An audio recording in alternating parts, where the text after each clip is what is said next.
Mockingbird and Liarbird by Rhea Wakayami on AO3. Chapter 5.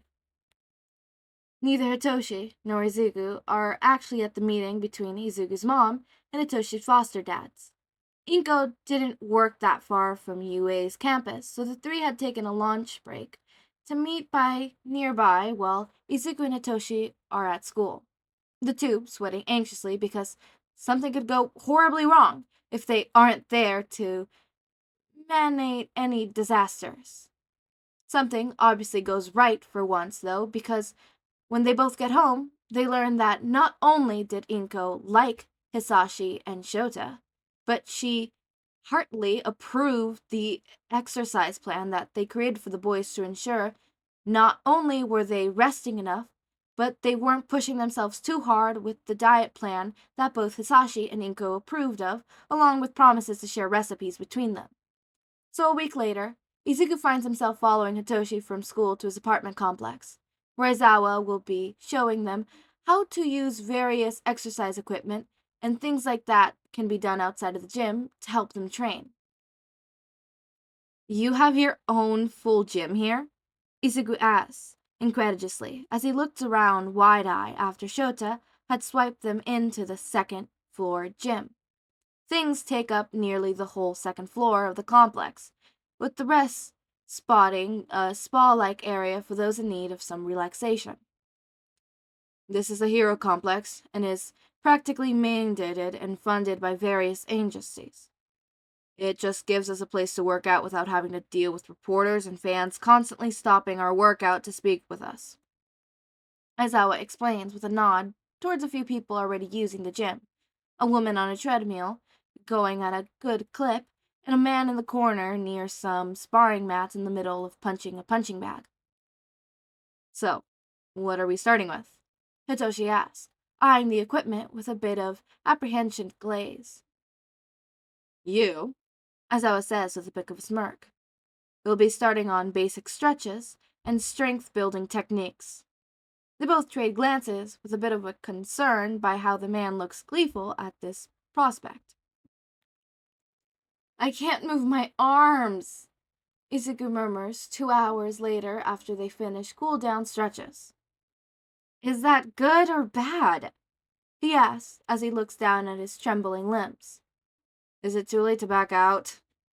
Hitoshi asks from the sprawl on the mat, looking ready to just collapse into unconsciousness.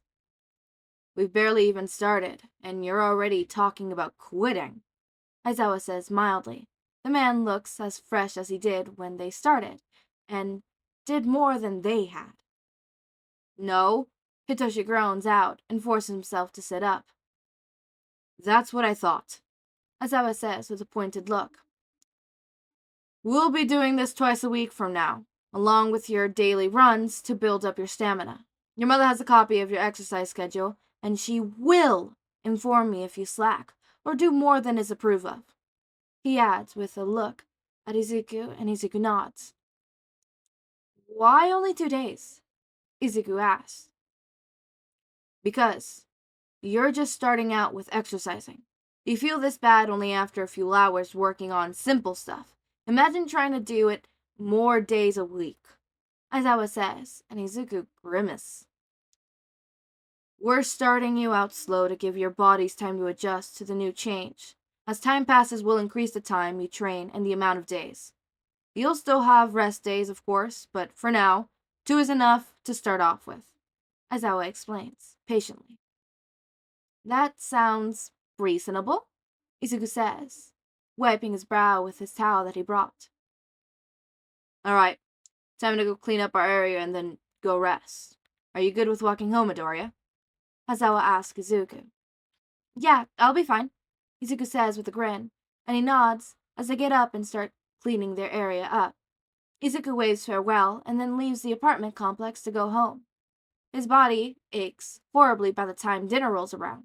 His mother is sending him sympathetic looks when he starts to lag through dinner, exhausted, hitting him hard. She sends him to bed early, and he crashes hard, but he feels a small seed of accomplishment grow in his chest. Day 1 down and many more to go. Where are we going? Hitoshi asks as he follows Shota down the street towards the more industrial area near where they lived. Training, Shota says with a nod, tossing him something. Hitoshi catches it and looks down to see something that looks like a wireless earpiece. Put that on. Shota orders, and Hitoshi does, hearing it crackle to life. We're going to be working on some basic Patori exercise. While we work, you're going to try and use your quirk on me. Use whatever you need to try and get me to talk. Shota says, and Hitoshi swallows nervously but nods. They've been training for about 10 months now, mainly just building up their strength and stamina, with a bit of self-defense thrown in.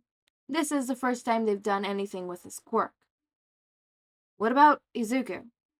Hitoshi asks nervously as he fiddles with his earpiece while they walk. Hisashi's got him well in hand. They'll be doing their own training with his quirk and physical training as well. You need the most work with your quirk, he states simply, and Hitoshi hunches his shoulders a bit at the comment. I know, he agrees softly, despite how much Izuku has helped him understand his quirk and his few attempts to use it on his other teens. He still hasn't used it since he moved in with Hisashi and Shota. Longer than that, even. The last time he did use it was 2 placements ago when he'd been forced to use it to stop one of his foster siblings at the time from hurting him. He'd been kicked out afterwards. It had been regrained into him to not use it, to not show it, because if he does, he'll be punished. If you're going to become a hero and use your quirk, you need to become comfortable using it, Shota states simply, understanding without Hitoshi needing to say anything what the problem is. Stopping villains, rescuing civilians, calming people, it has many applications in the field, if you're smart enough to figure them out. I won't lie, there will always be people who see it as villainous, even if you become a hero. Some will never be happy with your quirk. Society doesn't work that way. But the ones who matter, they won't care, one way or another. A quirk is just a tool, and you need to master it like everyone else. Shota finishes, stopping to look at Hitoshi with a look that broods no arguments. Okay, Hitoshi says with a nod, clutching his hands into a fist. Shota nods approvingly and continues walking. What are the earpieces for? He asks. Just in case, Shota says. If you get hurt or we get separated, you can still get in contact with me. Shota says as he stopped in front of an area filled with alleys and buildings of various heights. So, let's begin. I'll show you some of the basic trainings you should know. Falling rolls, hand grips, and then we'll start from there. Shota says, and Hitoshi nods as the man starts to demonstrate what he'd be teaching. Yamada-san? What are we doing here? Izuku asks as a man pulls his car into what Izuku realizes is his agency. Training, little listener. More specifically, quirk training. Yamada explains as they park in the building garage away from the prying eyes. We're going to figure out your ranges, not only for your hearing, but your quirk as well. He explains as he leads them towards the building. Since a lot of the heroes who work here have voice or sound-based quirks, we have the equipment needed to test out quirk and train. People greet Yamada as they walk through the agency, giving curious glances to Izuku, but not seeming too surprised by him being with Yamada. The man grins and waves, greeting people by name, be it hero or civilian name, as he guides Izuku to the elevator, and then takes up to the 2nd floor, exiting into a hall. Yamada guides Izuku a little further along until they come to a double door where he pushes in a code, and the door is open to show what Izuku realizes is a training room, with lots of equipment all across the edges of the room. This room has the best soundproofing known to be out there. It is specifically designed to muffle voice training. I can unleash one of my lesser attacks in here and no one would hear it. Though I have to be careful because there's a lot of expensive equipment in here. He jokes with a wink. A woman off to the side straightens, wearing a white lab coat with a pair of ear protectors around her neck. Shizuka-san, thank you so much for helping set this up, Yamada says with a grin. Of course, Mike. It's part of my job here. She waves off with a smile.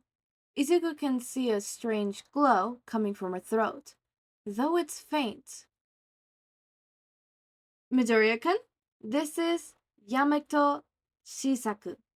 She's one of our support staffs and a doctor in her own right in regards of hearing and vocal cords. Yamada explains to Izuku. Shizuka-san, this is Midoriya Izuku. I'm helping him figure out his range of quirk. Yamada explains. It's nice to meet you. Izuku gets out, curious about what they have planned today. Likewise. Well then, let's get started. Shizuka says with a nod, and Yamada pushes Izuku towards a chair next to machines set up with a pair of headphones next to it. Take a seat, Midoriya-san. She introduced. Okay. Izuku nods and takes a seat. Mike explains that you are unsure of the range of your hearing since it seems to be tied with your work. So first, we'll be standing there. You put on the headphones on and I'll start playing a series of sounds of various frequencies. You'll simply raise your hand to confirm you could hear it. Got it? She asks. I think we did this when I was younger, Izuku says with a frown as he takes the headphones. Many people do get their hearing tested at a young age to make sure they don't have any hearing problems. Did your quirk come in late? She asked. When I was 6. We thought I would be quirkless for a while, and then one day it just came in, he exclaims. I'm technically mute, he adds. I'm speak using my quirk. Ah, of course, you're not the first person I've worked with who had similar setup of quirk and disability. It's actually not that uncommon. One person I worked with in the past was born blind but could see using electric lights as part of their quirk. It's amazing the way the body and quirk can adapt and mutate to help us, she says with a smile, and she motions for him to put on the headphones. All right, let's get those settled and we'll get started. Izuku does as told, and over the next 10 minutes, he proceeds to raise his hand whenever he hears a sound. Finally, she taps his shoulder, and he pulls him off. How did I do? He asks. Well, you weren't kidding when you said you might have a broad range, Mike, she says with a huff. His hearing is as low as 10 gigabytes and as high as 100. I didn't want to go any higher in case it might have a damaging effect. Wow, that seems like a lot, Izuku says with a frown. Shikuka nods in agreement. To put it simply, the average person has a hearing range of 20 volts and to the lowest of 2000 volts. At the highest with some friction depending on age and generic differences. With the introduction of quirks into the world, that range is much broader depending on the person and quirk. We found that often people with animal mutation quirks have heightened senses similar to their animal counterparts. You are able to hear infrequent sounds or low frequencies below 20 volts, as well as ultrasonic sounds or high frequencies above 20,000. Oh, Izuku murmurs, a little shocked. He never noticed how sensitive his hearing was. But then he could recall many times hearing a sound and no one else reacting to it. Not bad, little listener, Yamada says, clapping on hand on Izuku's shoulder. Now that we got your range to work with, your hearing, I wanted to run some tests on your quirk itself, he says, and directs Izuku towards an area with some comfortable-looking chairs and a few more devices. The three of them sit as Shizuka starts to set up the equipment. So, first, you've already experimented some with it, so you say you copy sounds, correct? Yamada asks, and Izuku nods. Well, let's test how accurate your quirk is. We're going to make some sounds at various frequencies and see how spot on you are with them, Yamada explains, and Izuku nods. The 20 minutes goes by with Shizuka recording the frequency of the sounds he emits, while Yamada uses a device to create the sounds, both of them wearing ear protection. Good, good. Here, take a break, Yamada says, handing him a bottle of water, and Izuku smiles and thanks. He's not used his quirk this much in a while aside from talking. Well, Shizuka-san? Yamada asked. You're pretty spot on for most frequencies. You have some trouble with the lower frequencies and the higher ones, but that may be because you haven't attempted to use them before. With more practice, you could create quite a tool there, she says with a smile. Alright, thank you, Shizukai-san. We'll get back to your work, and we'll be cleaning up here when you're done, Yamada says, and Shizukai nods. Of course, it was nice meeting you, Midoriya-san. Maybe we'll see each other again, she says with a smile as she stands up. Of course, thank you for your help, Izuku says, quickly standing to give her a small bow. Waving him off, Shizukai leaves the training area. Alright, little listener, now comes the training, now that we know your ranges, Yamada says while rubbing his hands together. How will we train? Izuku asks, curiously. Your quirk has a very versatile range. Most quirks only stay in the highs or low range. I myself can go low, maybe 18, 19. My quirk allows mainly ultrasonic sounds, as well as the loudness of my voice, creating a conductive force in a cone-shaped range. It's what makes my quirk so devastating. But it also means I have to be careful where I aim it because it affects everyone. Enemies, allies, and civilians alike. From the looks of it, your quirk did the opposite of mine. Mine adapted my vocal cords to withstand the abuse. But not my ears. Yours, since you were born mute, instead adapted your ears to be able to withstand and work with your quirk. You're able to hear these extreme highs and lows without it affecting your hearing. So while it doesn't have the punch mine does, it does have a lot more flexibility and accuracy. So instead of hitting a lot of people in a cone of attack like your quirk, mine is more like a pinpoint attack on certain areas because I can throw my voice and don't need to direct it, Izuku says, getting what Yamada is getting at. Exactly! You can learn to harness this. You would have a very good attack as a hero.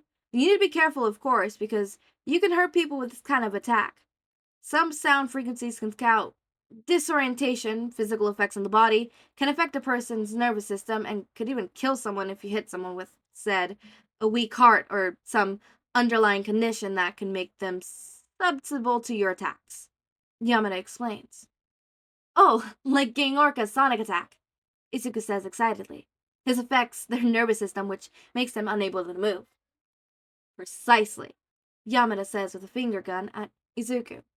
We'll work on practicing with that on a later date. Today, Yamada says as he guides Izuku towards the section of the room with training mats. We'll work on using your quirk while moving, and not just talking. Yamada grabs 2 buffalo bags, set aside, and hands one to Izuku.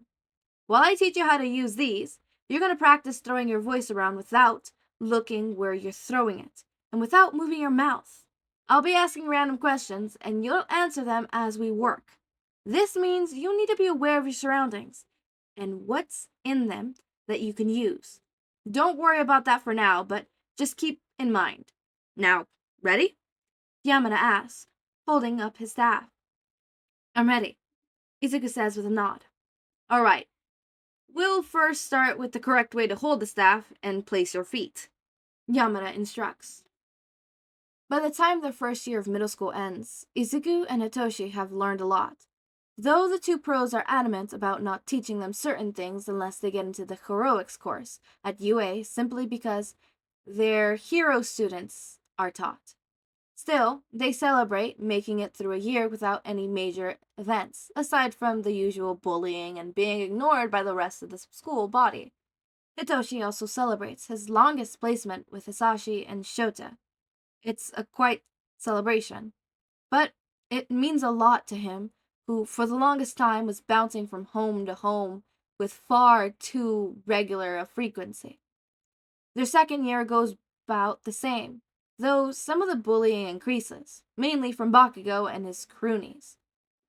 Izuku keeps Hitoshi from starting something with the boy, mainly because it wouldn't make a difference. They would be the ones in trouble, and they don't need any marks on the records to possibly bar them from applying to UA. Plus, Shota and Asashi said to only use what they learned in self-defense, and while it might contribute as self-defense, the school wouldn't see it that way. Luckily, Bakugo seems to also be doing what they're doing and training for the exam next year, and thankfully, he leaves them alone for the most part aside from a few bruises with him in the halls and in between classes. Hitoshi still doesn't get why Izuku keeps trying to defend the guy, but he'd rather not upset his best friend because he decides Bakugo needs a face change via a right hook to the nose. Still, despite the bullying and the obvious favoritism by the teachers and staff at Aldera, the last year and a half has been some of his best school years, hands down, which is saying something, honestly.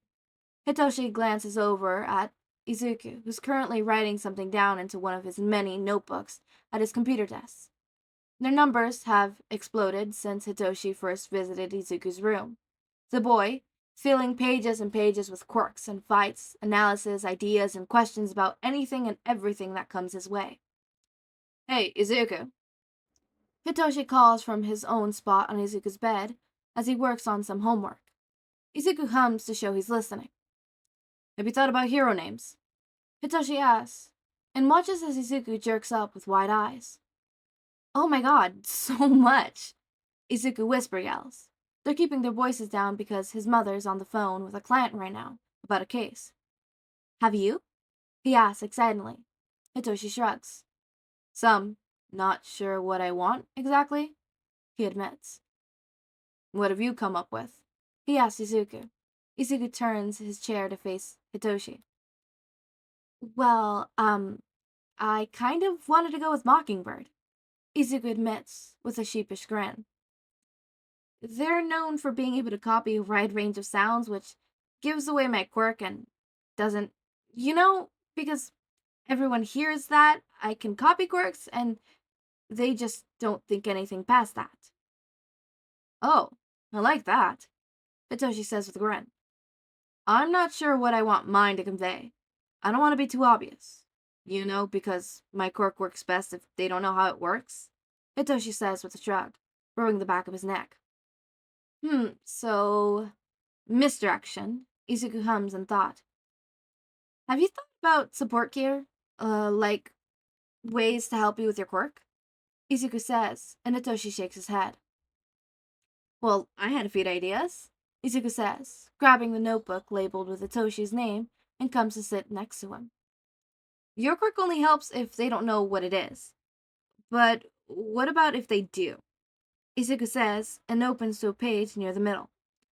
I thought something similar to my quirk might work. Hitoshi looks to see a few rough sketches of something that would wrap around his throat. I figured an artificial voice box that you can use to copy someone's voice and use it in your own voice, but still allowing your quirk to go through. That's... wow, you put a lot of thought into this. I haven't even thought that far ahead, but why is it around the throat? He asks. Well, the vocal cords are in your throat, but also, Izuku pauses. Well, most of my designs for the face were very mask-like, and I didn't think you wanted to feel like you were wearing a muzzle again. Izuku explains quickly, and Hitoshi had told him about some of the past placements, and the reason why he transferred so suddenly at the start of the first year of middle school. I think I might be okay with something on my face, as long as it's not too tight or restrictive. It definitely needs to be breathable and won't rub. Hitoshi admits, rubbing self-consciously at his old scars. But I like the throat design as well. It looks interesting. I'd maybe get both to see which I like better, Or have them for different situations. Hitoshi says, and Izuku nods with a grin. What about you? Hitoshi asks. Oh, well, I'm gonna get something to amplify my voice so I could throw it further and make it louder if necessary. And something to help me hear further. I could hear a wide range of frequencies, but I'm still limited by things like physical objects blocking the sound waves. I was thinking earpieces that would increase my hearing range, plus weapons and stuff. Can't forget those, Izuku adds excitedly. Shota says if we get into heroics, he'll teach us how to use his capture scarf. Hitoshi confesses. What? That's so cool. As if that wasn't incentive enough. Izuku jokes, and Hitoshi grins as well. They fall silent for a few moments before Izuku says, I have an idea for your name, he admits. Lay it on me, Hitoshi says, and the green-haired boy nods. Well, I was researching as names, and, well, this one might suit you, especially if you do get the voice changer, Izuku says, and writes out the name quickly. The bird is called Liarbird. It's known to copy sounds, even things like chainsaw and car alarms. I thought a play on the word might be interesting, because lyre is spelled like stringed instruments. But I thought you might like it as Liarbird, because you would use other voices to speak to them. Sort of a lie. It's stupid, you don't have to use it, Izuku says, quickly, flushing. Hey, no, Hitoshi says, grabbing Izuku's hands to keep him from scribbling out the name. I like it, Hitoshi says. Liarbird and Mockingbird. It's got a ring to it, Hitoshi says, and Izuku smiles faintly at him. The voiceless heroes, Liarbird and Mockingbird. Get it? Because I wouldn't be using my voice, and you're mute. Hitoshi jokes. Izuku can't keep a straight face at his grin. That was horrible, he muffs out, trying to control his snickering. You're not allowed to name anything, Izuku murmurs. Ugh, I try, Hitoshi jokes, sending him a look, and they both fall back into laughter. Hitoshi, it's actually Mockingbird and Liarbird, not Liarbird and Mockingbird. Get it right? Because you're getting the order wrong. First comes Mockingbird, then Liarbird. Yeah, that was such a cute thing. Okay. We know what's gonna happen. At least I know what's gonna happen with them entering UA and stuff, because it's in the tags. It's in the tags. I saw the tags. One of the tags that reference in that is in the thumbnail, which is Gen-Ed Izuku.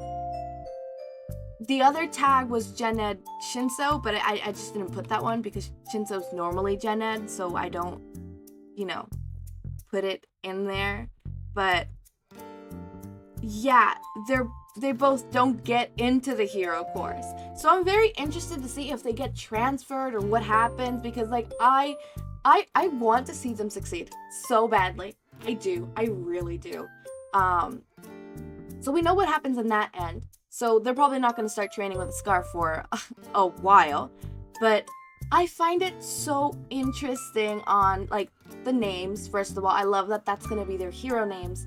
2, the fact that Izuku's the one that's coming up with the whole design of the voice changing.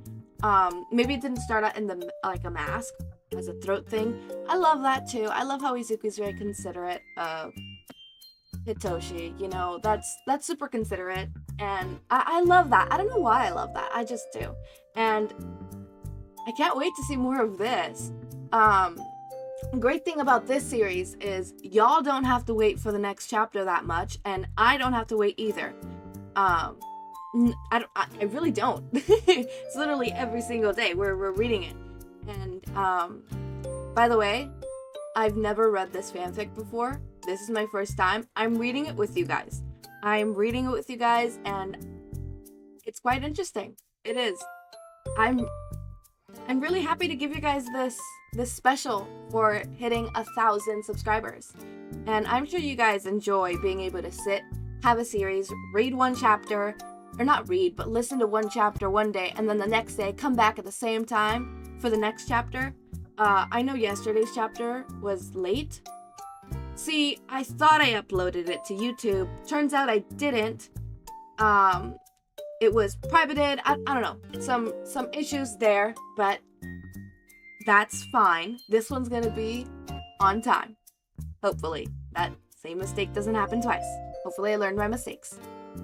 As always, make sure to eat, sleep, drink water, take your meds, have a wonderful day or night. Join our community Discord server, link is in the description. Subscribe to see more of my content, and thank you so much for watching.